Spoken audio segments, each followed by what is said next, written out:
नमस्कार मैत्रिणींनो, आज आपण बघूया बाजरीची खरवडी कशी बनवायची ते बघूया। हे बाजारातून 1 किलो बाजरा आणला, स्वच्छ करून घेतलेला आहे। आता 2-3 पाण्याने धुवून घेणार आहे। हे कप पाणी टाकलं तर गढूळ झालेला आहे। असं हे स्वच्छ करून 2-3 पाण्याने धुवून घेते। 2-3 पाण्याने स्वच्छ धुवून घेतलेला आहे। आता रात्रभर भिजून ठेवायचं पाणी टाकून। याला असं हे असं आता भिजून ठेवायचं आहे। याच्यावर आता रात्रभर झाकण ठेवत आहे। रातभर आपण बाजरे भिजू घातले, झाकून ठेवले होते। आता हे पाण्यातून काढून सुकवायचे। ते चाळणी घेतलेली आहे, चाळणीमध्ये कॉटनचा कापड टाकून घेत आहे।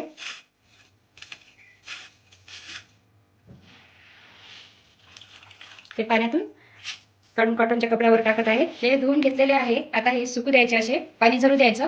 नंतर फॅनच्या हवेने एकदम असे कोरडे होईपर्यंत सुकवायचे। नंतर मग मिक्सरमधून जाडसर काढून घ्यायचे। छान आता हे सुकलेले आहे। दिवसभर आपण सुकून घेतले। आता हे मिक्सरला भरण करून घेते जाड मिक्सरमध्ये असं जाडसर भरण करून घेतलेली आहे। याच्यामध्ये काढून घेते, असं जाड काढायचं। 1 किलो बाजरीची भरड करून घेतलेली आहे। आता याला 2 तास आपण पाण्यात भिजवून ठेवू। नंतर याला म्हणजे शिजून घ्यायची। नंतर 2 तास झालेले आहे भिजून।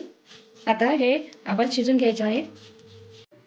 गंज गरम झालेला आहे गॅसवर। आता याच्यामध्ये थोडंसं तेल टाकून घेते, एकदम थोडं घेतलं। याच्यामध्ये जिरं टाकते,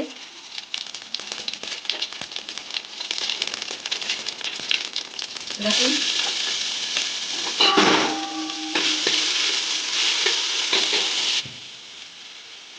बारीक चिरून घेतलेला कढीपत्ता, थोडीशी कलरसाठी हळद,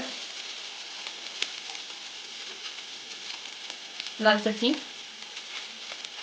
2-3 चमचे। ते चांगलं खमंग भाजून घ्यायचं आहे। याच्यामध्ये गरम पाणी करून घेतलेलं टाकत आहे। अंदाजानं पाणी त्याला टाकून घ्यायचं।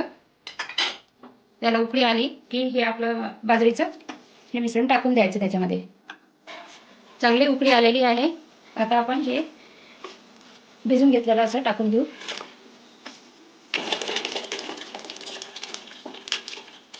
चवीसाठी मीठ टाकून घेते, कोथिंबीर बारीक चिरून घेतली ते पण टाकून घेते। ढवळून घ्यायचं असं। आता चांगलं मंद आचेवर शिजू द्यायचं। कढीपत्ता टाकला ना याच्यामध्ये तर कढीपत्त्याचं चव पण छान उतरणार आहे याच्यामध्ये। कढीपत्ता कोथिंबीर तुम्ही टाकू शकता किंवा नाही टाकू शकता, तुमच्या आवडीनुसार, पण याला चव चांगली येते। झाकण ठेवून आपण असं शिजून घेतलं। थोड्या मिनिटांनी असं झाकण खोलून बघत आहे। बुडाला पण लागलं नाही पाहिजे। बघा आता शिजत पण आलेलं आहे। बघा हे असं शिजलं, पण थोडंसं पातळ आहे शिजू द्यायचं। आता गॅस बंद करते। बघा कसं असं बुलबुल आल्यासारखं होत आहे। हे शिजून झालेलं आहे। आता हे आपण असं थोडं थंड करून घ्यायचं आहे। या ताटामध्ये पण काढून घ्यायचं। ताटामध्ये जर काढून घेतलं ना तर लवकर थंड होते आणि हाताला गरम लागत नाही। थंड झाल्यानंतर वड्या टाकल्या जाते चांगल्या। थंड करण्यासाठी ताटामध्ये असं काढून घेते, म्हणजे वड्या पटकन टाकल्या जाते थंड झाल्यानंतर। हे थंड झालेलं आहे आपलं। आता हे असं छोट्या अशा याच्या खरवड्या करून घ्यायच्या आहे। पॉलिथिनवर आम्ही टाकत आहे। या वड्याला 2-3 दिवस चांगलं ऊन द्यावं लागते। 3 दिवसाची ऊन दिली की छान कुरकुरीत होतात, वर्षभर टिकतात।